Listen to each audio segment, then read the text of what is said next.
Premièrement, on rend le monde meilleur en essayant de fabriquer le meilleur chocolat du monde. Mais c'est en fait pas une fin en soi.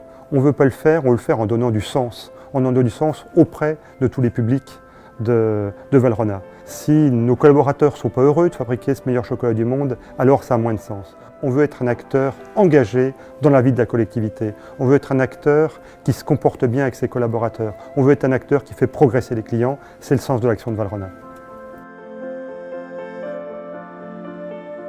Aujourd'hui, on peut citer un chiffre, c'est plus de 90% de nos appros en fèves de cacao, c'est en relation directe. Et cette relation directe, elle nous permet de faire progresser la qualité du cacao que l'on achète. Et en fabriquant une meilleure qualité, ça nous permet de payer ce cacao plus cher et d'aider les populations locales à vivre plus décemment de leur métier, plus décemment du fruit de leur travail.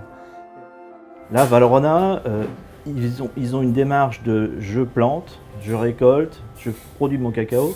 C'est une démarche assez exceptionnelle.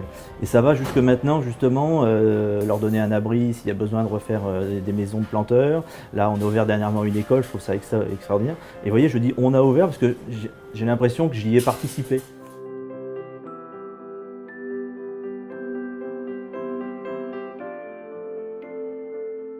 Nous sommes très très fiers d'être à la 10e place de ce classement Great Place to Work.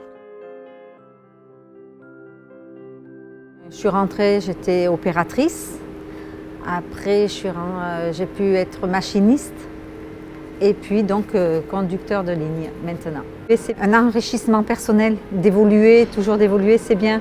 De ne pas stagner à son poste, c'est bien de voir autre chose.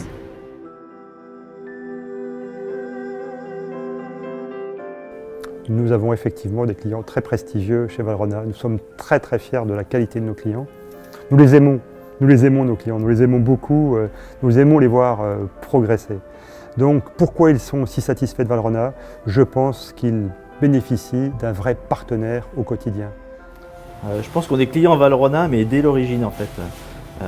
Moi j'ai commencé à être pâtissier, mon premier patron dans le nord de la France faisait déjà du Valrhona, et avoir du Valrhona déjà c'était une marque de qualité pour le pâtissier.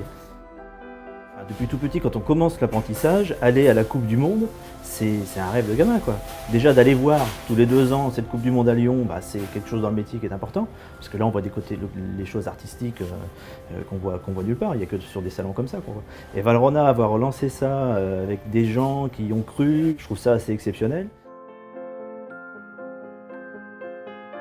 Tous les visiteurs du Sénat, les chefs d'État et de gouvernement, connaissent Valrhona parce qu'avec leur café, ils ont le carré de Valrhona. Lorsque nous sommes dans un hôtel à l'étranger, nous avons le chocolat Valrhona. Donc le rayonnement international est exceptionnel. Et c'est une fierté pour un Dromois, pour le président du département, que de voir que la Drôme exporte, mais surtout que Valrhona s'exporte dans le monde entier. La contribution, elle est extrêmement importante dans la collectivité. Premièrement, on est un employeur extrêmement important. Mais notre objectif, c'est d'aller encore plus loin.